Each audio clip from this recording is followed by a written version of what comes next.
O paraquedismo pode ajudar a queimar calorias. É muito mais seguro do que parece. E Shannon Clayon, um tatuador canadense, até conseguiu fazer uma tatuagem na namorada enquanto ela estava em queda livre.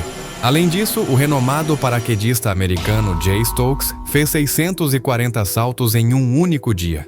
Você consegue adivinhar onde encontrei todos esses fatos interessantes? Eles estão em sites de empresas que oferecem serviços de paraquedismo. Mas é claro que suas páginas não mencionam os muitos incidentes trágicos que ocorreram quando essa atividade extrema não saiu como planejado. Você vai esquecer as vistas de tirar o fôlego quando perceber que seu cinto de segurança está ajustado incorretamente ou que o vento está jogando seu paraquedas diretamente nas rochas. Mas há inúmeras razões menos óbvias pelas quais o paraquedismo pode terminar em morte e causar uma dor excruciante. Como sempre, recomenda-se cautela ao espectador.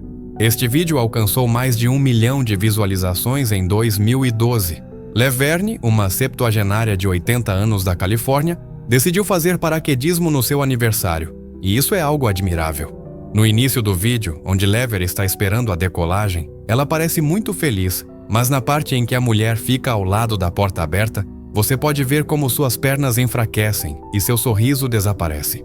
A julgar pela expressão facial dela, Laverne mudou de ideia de repente e disse um sonoro "não", mas para animá-la, o instrutor pegou sua mão e saltou do avião com ela.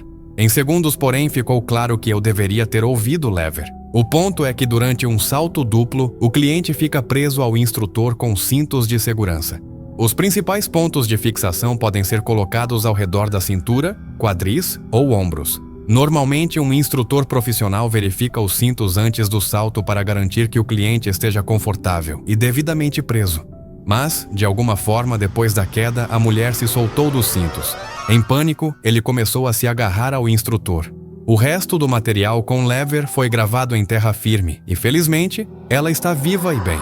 No entanto, a mulher ficou chateada porque seus cintos de segurança não foram verificados corretamente. Mas é importante entender que mesmo que esteja tudo bem com o paraquedas, uma aventura emocionante pode se transformar em uma verdadeira tragédia com apenas uma rajada de vento ou um erro mínimo no cálculo da trajetória de queda. Isso é ainda mais verdadeiro quando se salta com um traje Wings, uma vestimenta aerodinâmica com membranas de nylon entre os braços, pernas e tronco, que permite a pessoa voar na posição horizontal.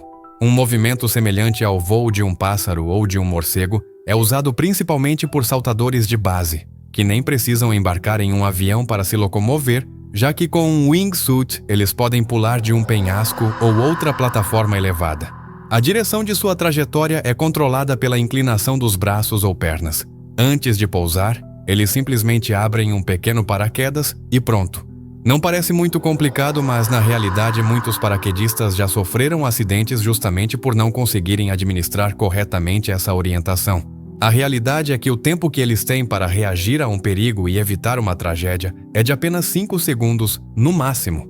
Um americano chamado Jeb Koros vivenciou isso em primeira mão durante seus 18 anos de carreira em base jumping e wingsuits. Ele realizou muitos saltos perigosos, no entanto, quando ele pulou da Table Mountain, na África do Sul, em 2012, algo deu errado. A uma velocidade de aproximadamente 193 km por hora, sua perna de repente atingiu uma superfície plana, uma rocha de granito saindo do chão. Jeb sofreu fraturas nos 2 tornozelos, 3 dedos dos pés e uma fíbula rompida. Ele também sofreu uma lesão no ligamento cruzado anterior esquerdo e um ferimento na pele que exigiu um transplante. Ele teve que ficar na África do Sul por mais de 1 ano para se recuperar e voltar para casa. Quando os repórteres perguntaram sobre seu progresso, ele respondeu que sentia como se não estivesse tomando analgésicos, mas sim sentindo dor constante, e que na verdade ele teve muita sorte. Muitos acidentes semelhantes custaram a vida de pilotos de wingsuit. Em 2016, um entusiasta italiano de esportes radicais chamado Ir Schmir transmitiu ao vivo sua descida de wingsuit do topo da montanha Kundig, na Suíça. Foi assim que a transmissão ao vivo começou. Ir parecia muito animado, dizendo aos seus telespectadores que eles o acompanhariam em seu voo. Então ele colocou a câmera no bolso e pulou. Em determinado momento, os espectadores ouviram um som estranho, como um estrondo, seguido de gritos. A seção de comentários do stream rapidamente foi preenchida com centenas de mensagens, com pessoas tentando descobrir se IR estava bem e pedindo que ele respondesse o mais rápido possível. No entanto, o vídeo nunca mostrou seu retorno ao quadro. Ninguém sabe exatamente o que aconteceu naquele momento, mas Ir sofreu ferimentos incompatíveis com a vida. Infelizmente, quando algo dá errado durante um salto, as chances de sobrevivência são reduzidas a quase zero. Alexander Poi também foi um famoso base jumper, cujos vídeos atraíram milhões de visualizações no YouTube. Poi não apenas saltou, mas realizou acrobacias complexas. Por exemplo, em 2013, Alexander atingiu uma velocidade de aproximadamente 249 km por hora ao atravessar a estreita caverna do Batman em Moner, Espanha. Esse truque foi visto mais de 13 milhões de vezes e parecia capaz de lidar com qualquer desafio perigoso. Entretanto, em agosto de 2016, ele estava nos Alpes franceses, pronto para seu próximo voo de wingsuit. Para fazer isso, Alexander foi até um local de salto popular chamado Bass. Mas a proximidade das rochas tornou o local muito arriscado para os base jumpers, deixando muitos deles feridos. No entanto, isso não impediu Alexander, que confiava plenamente em seu profissionalismo e em sua capacidade de sair ileso de qualquer situação de risco. Então, sem pensar muito, ele simplesmente pulou no abismo. Tudo correu muito bem, como sempre. Alexandre manobrou habilmente, fazendo curvas fechadas, e estava prestes a abrir seu paraquedas quando, de repente, calculou mal a distância até uma rocha e bateu nela em alta velocidade. Infelizmente, não foi possível sobreviver a um impacto tão severo. O mais assustador de tudo é que Alexander se tornou uma das 7 pessoas que morreram pulando da base em um ano. Então, por que as pessoas assumem tais riscos conscientemente? O diretor Richard Perry, que fez filmes sobre esses aventureiros, diz que todos os usuários de wingsuit sabem que cada voo pode ser o último. Em 8 de outubro de 2013, Viktor Kovic, um atleta radical húngaro, realizou um salto de treinamento do topo da montanha Tiananmen, no Parque Florestal Nacional da China, pouco antes do Campeonato Mundial. Viktor não estava sozinho. Outros paraquedistas e fãs dessa cena impressionante se reuniram na montanha. Foi lá que ele começou sua fuga.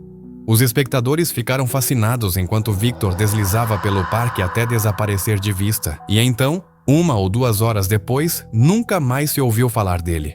O mais assustador era que eles não conseguiam entrar em contato com ele. Uma operação de busca e salvamento foi organizada, envolvendo aproximadamente 200 bombeiros e policiais. O terreno difícil da área complicou a missão, pois todos sabiam que Viktor poderia estar em qualquer lugar, em uma ravina ou preso em uma árvore. Finalmente eles o encontraram. Ele estava deitado na base de uma rocha de 100 metros de altura. À medida que os socorristas se aproximavam, ficou claro que Viktor não estava mais respirando. Sofreu um ferimento na cabeça e perdeu muito sangue. Isso prova que mesmo os profissionais que usam trajes wings não estão isentos de acidentes, principalmente quando a adrenalina e a emoção não são mais suficientes. Como prova disso, há uma história que aconteceu naquele mesmo ano com Mark Sutton, que foi o dublê que, durante a cerimônia de abertura dos Jogos Olímpicos de Londres, realizou um salto de paraquedas vestido de James Bond. Após o grande impacto, no ano seguinte, Mark e seu amigo foram convidados para os Alpes por uma empresa especializada em filmar esportes radicais. Lá, ambos foram transportados de helicóptero sobre a área de Great Aton, onde decolaram em wingsuits de uma altitude impressionante de 3.300 metros. Os dois planejaram fazer um voo bem próximo, ou seja, voariam deliberadamente o mais perto possível das montanhas e rochas. Essa técnica é usada por paraquedistas que consideram os saltos convencionais muito simples para eles. Com o passar do tempo, o amigo de Mark foi o único a pousar onde deveria. O que realmente aconteceu com o famoso dublê naquele dia permanece desconhecido, pois a polícia não forneceu declarações detalhadas. Sabemos apenas que Mark foi encontrado morto depois daquele salto, e muito provavelmente ele bateu em uma rocha. Mas houve algo ainda mais perigoso do que um salto de paraquedas em grupo usando wingsuit em 27 de agosto de 1967. Paraquedistas de Ohio tiveram a oportunidade de saltar de uma aeronave militar modificada a uma altitude de 6.000 metros. Era um bombardeiro North American B-25 Mitchell, e além disso, o evento era gratuito na época.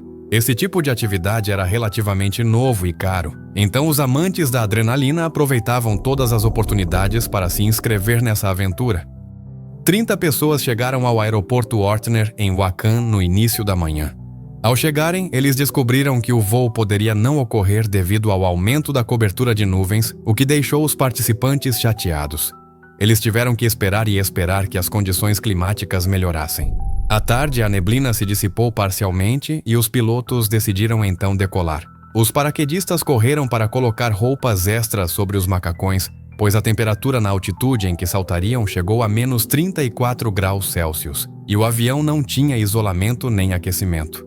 Entretanto, quando todos os participantes tomaram seus lugares na aeronave, perceberam que havia muitos passageiros e que o bombardeiro estava sobrecarregado.